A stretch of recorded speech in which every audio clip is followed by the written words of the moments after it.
పవన్ మార్చిలోనే ఏపీలో ఎన్నికలు జరగబోతున్నాయని ప్రచారం ఊపందుకుంది. ఈ నేపథ్యంలో దాదాపుగా అంటే నిన్న చంద్రబాబు నాయుడు అలాగే పవన్ కళ్యాణ్ హైదరాబాద్లోని పవన్ కళ్యాణ్ నివాసంలో 2.5 గంటల సేపు భేటీ అయ్యారు.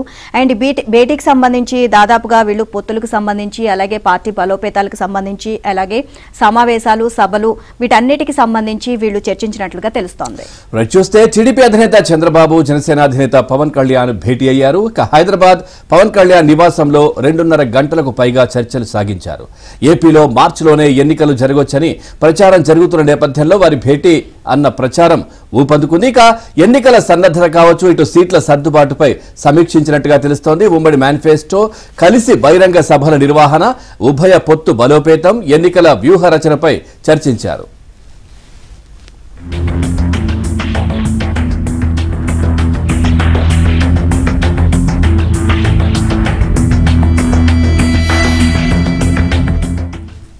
ఈ రెండు పార్టీలు కలిసే ఎన్నికల్లో పోటీ చేయబోతున్న సంగతి తెలిసింది.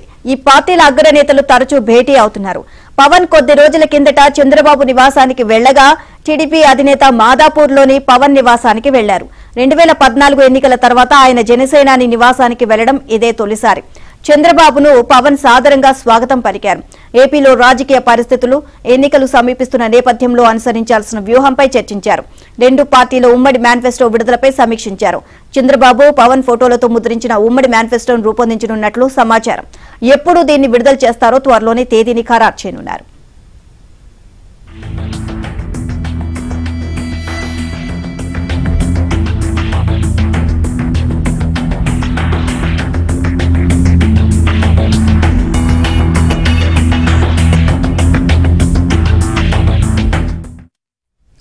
సూపర్ 6 పేరుతో మహానాడులో టీడీపీ మినీ మేనిఫెస్టో ప్రకటించిన సంగతి తెలిసిందే. దీనికి జనసేన మరికొన్ని అంశాలు జోడించి మొత్తం 10 అంశాలతో ఉమ్మడిగా ప్రజల్లోకి వెళ్లనున్నాయి. ఇక యువత, మహిళలు, రైతులు, ఎస్సీ ఎస్టీ సంక్షేమానికి సంబంధించి జనసేన కొన్ని సూచనలు చేసింది. కాగా తన కార్యక్రమాల షెడ్యూల్ ముందుగానే ఖరారు కావడంతో ఈ నెల 20న విశాఖలో జరిగే యువగళం ముగింపు సభకు హాజరు కాలేకపోతున్నానని పవన్ చంద్రబాబుకు తెలిపినట్లు జనసేన వర్గాలు పేర్కొన్నాయి. ఈ భేటీలో జనసేన పీఏసీ చైర్మన్ నాదెండ్ల మనోహర్ కూడా పాల్గొన్నారు. సమావేశ వివరాలను ఆయన మీడియాకు వెల్లడించారు.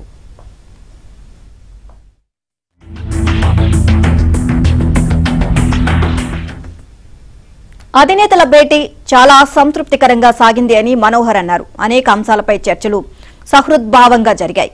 వైసీపీ విముక్త ఆంధ్రప్రదేశ్ సాధనే ఉమ్మడి ధ్యేయంగా వచ్చే ఎన్నికల్లో సమిష్టిగా ఎలా ముందుకు వెళ్లాలి, ఉమ్మడి మేనిఫెస్టోను బలంగా ప్రజల్లోకి తీసుకువెళ్లడం, రెండు పార్టీల కార్యకర్తలు, నాయకులు సమన్వయంతో ఎలా ముందుకు సాగాలో సమిష్టి కార్యాచరణ తీసుకున్నాము అని చెప్పారు. భావి రాజకీయ కార్యాచరణ, ఎన్నికల యాక్షన్ ప్లాన్ పై చర్చించామని అన్నారు. ఎన్నికల్లో అనుసరించాల్సిన వ్యూహాలపై అధినేతలు పూర్తి స్థాయిలో చర్చించారని, పాలక వైసీపీని ధీటుగా ఎదుర్కోవడమే కాక ఆంధ్రప్రదేశ్ను వైసీపీ విముక్త రాష్ట్రం చేసేందుకు అవసరమైన అన్ని అంశాలపై మాట్లాడుకున్నారు అని, భేటీలో చర్చకు వచ్చిన ఇతర కీలక అంశాల గురించి తర్వాత ప్రత్యేకంగా మాట్లాడదాం అని మనోహర్ వివరించారు.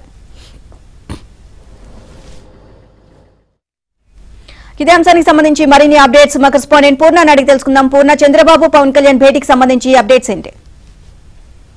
నీలిమ, ఏదైతే పవన్ కళ్యాణ్ చంద్రబాబు భేటీ చాలా హోందాగా ఆసక్తికరంగా జరిగిందని కూడా టీడీపీ వర్గాలు అలాగే జనసేన సైనికులు కూడా భావిస్తున్న పరిస్థితి నెలకొంది. ఎందుకంటే దాదాపు 2.5 గంటల సేపు ఏదైతే హైదరాబాద్ లోని మాదాపూర్ లోని ఈ పవన్ కళ్యాణ్ నివాసంలో ఈ చర్చ జరిగింది. అయితే అనేక అంశాలు ఈ చర్చలో చర్చించినట్టు కూడా తెలుస్తుంది. ఎందుకంటే ప్రధానంగా ఏదైతే ఎన్నికల మేనిఫెస్టో సంబంధించిన విషయాలతో పాటు ఏదైతే రేపటి నుంచి ఉమ్మడిగా ఇటువంటి సభలు నిర్వహించాలి, ఎక్కడెక్కడ నిర్వహించాలి ఏంటి అన్న దాని మీద ప్రధానంగా చర్చించినట్టు కూడా తెలుస్తుంది. అయితే ఉమ్మడి మేనిఫెస్టోని ఎక్కడ విడుదల చేయాలి అనే దాని మీద కూడా మొత్తం కూడా ఈ సందర్భంగా మొత్తం కూడా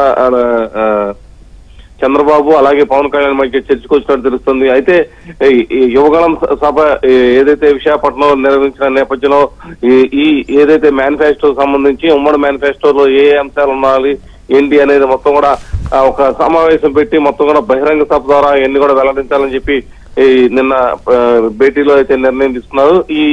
ఈ బహిరంగ సభని అటు రాయలసీమ ప్రాంతంలో నిర్వహించాలని చెప్పి కూడా ఒక నిర్ధారణకు వచ్చినట్టు కూడా తెలుస్తుంది. ఎందుకంటే అక్కడ నుంచే ఉమ్మడి ఎన్నికల శంఖారావాన్ని అక్కడ నుంచి పూరించాలని ఇద్దరు కూడా నిర్ణయించుకున్నట్టు తెలుస్తుంది. దీనికి సంబంధించి త్వరలోనే ఒక నిర్ణయాన్ని కూడా వెలువడిస్తామని కూడా చెబుతున్నారు. ఎందుకంటే ప్రధానంగా చూస్తే కనుక దాదాపు ఇప్పటికే సూపర్ 6 పేరుతో ఈ రాజమండ్రి మహానాడు వేదికగా చంద్రబాబు అయితే అనౌన్స్ చేయడం జరిగింది. దానికి కొన్ని అదనపు జోడించి ఇంకో 4 అంశాలు జోడించి మొత్తం ఒక 10 అంశాలతో కూడిన ఒక మేనిఫెస్టోని రూపొందించినట్టు కూడా తెలుస్తుంది. అయితే ఈ మేనిఫెస్టోని రేపు అంటే రాబోయే రోజుల్లో జనవరి మొదటి వారంలో దీన్ని రాయలసీమ ప్రాంతంలో ఒక బహిరంగ సభ పెట్టి అక్కడ దీన్ని ఎన్నికల శంఖారావం పేరుతో మొత్తం కూడా దీన్ని ప్రజల్లోకి తీసుకెళ్లాలని కూడా చూస్తున్నారు. అదేవిధంగా ఏదైతే రాష్ట్రంలో జరుగుతున్న అరాచక పాలనకు చమరగీతం పలకాలని చెప్పి కూడా మొత్తం కూడా అటు జనసేన అధినేత పవన్ కళ్యాణ్ అలాగే టీడీపీ అధినేత చంద్రబాబు ఇద్దరు కూడా ఉన్నారు. ఖచ్చితంగా ఆంధ్రప్రదేశ్ అదే వైసీపీ విముక్త ఆంధ్రప్రదేశ్ ని ఖచ్చితంగా సాధించి తీరాలి. అందుకోసమే మొత్తం కూడా దానికి తగ్గట్టు కూడా ప్రతి వ్యూహాలు కూడా ఉండాలని చెప్పి కూడా నిర్ణయించుకున్నారు. ఇక నుంచి కూడా క్షేత్రస్థాయిలో అంటే జనసేన టీడీపీ ఇద్దరు కలిసి ఏ విధంగా పనిచేయాలన్న అంశం మీద కూడా మొత్తం కూడా ఈ భేటీలో ఒక నిర్ణయానికి వచ్చారు.